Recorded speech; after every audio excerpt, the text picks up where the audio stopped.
আচ্ছা, এই ডিজাইনটি তোমাদের কাছে কেমন লেগেছে বলো তো। চলো এক নজরে দেখে আসা যাক এই ডিজাইনটি আমি কিভাবে তৈরি করলাম। ডিজাইনটি তৈরি করা খুবই সহজ, জাস্ট একটু মনোযোগ সহকারে দেখতে হবে, তাহলেই বুঝতে পারবে আমি কিভাবে এই ডিজাইনটি তৈরি করলাম। প্রথমে একটি প্লাস শেপ দিয়ে তার ভিতর থেকে আরো 3টি লাইন টেনে নিব। এখন সেম ভাবে আমরা অপোজিট সাইডের ঘরটিতেও এভাবে করে দাগ দিয়ে দেব 3টি করে। এভাবে করেই আমরা 4টি ঘর পূরণ করে নেব।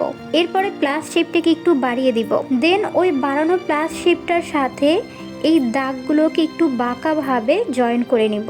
এই সেম প্রসেসটি ফলো করে আমরা সবগুলো ঘর পূরণ করে নিব। এই স্টেপটি কমপ্লিট হয়ে গেলে দেন আমরা এই ডিজাইনটির পিঠে মানে উল্টো পাশে আমরা আবারও 3টি লাইন টেনে নিব, সেম প্রসেস মেনটেন করে। এখন আমরা আবার ওই সেম ভাবে ওই লাইনগুলোকে একটার সাথে আরেকটা জয়েন করে নিব। একটু ভালোভাবে লক্ষ্য করলে তোমরা বুঝতে পারবে আমি তোমাদেরকে ভালোভাবে এক্সপ্লেন করতে পারছি না, কারণ এই ডিজাইনটিও আমি ফার্স্ট টাইম ট্রাই করছি, যার কারণে আমি বুঝতে পারছিলাম না যে কোন স্টেপটি কিভাবে বললে তোমরা বুঝতে পারবে যে আমি এই ডিজাইনটি কিভাবে তৈরি করেছি।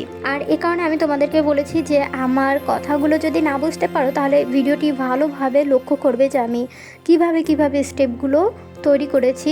আর এটা কিন্তু খুব একটা ফাস্ট করিনি এই ভিডিওটি, যাতে তোমরা বুঝতে পারো যে আমি ডিজাইনগুলো স্টেপগুলো কিভাবে তৈরি করলাম। এই ডিজাইনটি কিন্তু একটু 3D স্টাইলের, আমার কাছে 3D স্টাইলের ডিজাইনগুলো অনেক বেশি ভালো লাগে। আই থিঙ্ক এই ডিজাইনটি তোমাদের কাছেও অনেক বেশি ভালো লাগবে, কারণ এই ডিজাইনটি ভালো লাগার মতোই একটি ডিজাইন। যদিও আমি এই ডিজাইনটিও রিক্রিয়েটই করেছি, আমি যেই ডিজাইনটি থেকে অনুপ্রাণিত হয়ে এই ডিজাইনটি তৈরি করেছি সেই ডিজাইনটি এখন আপাতত আমার কাছে ছিল না, যার কারণে আমি সেই ডিজাইনটি মেনশন করে দিতে পারছিলাম না।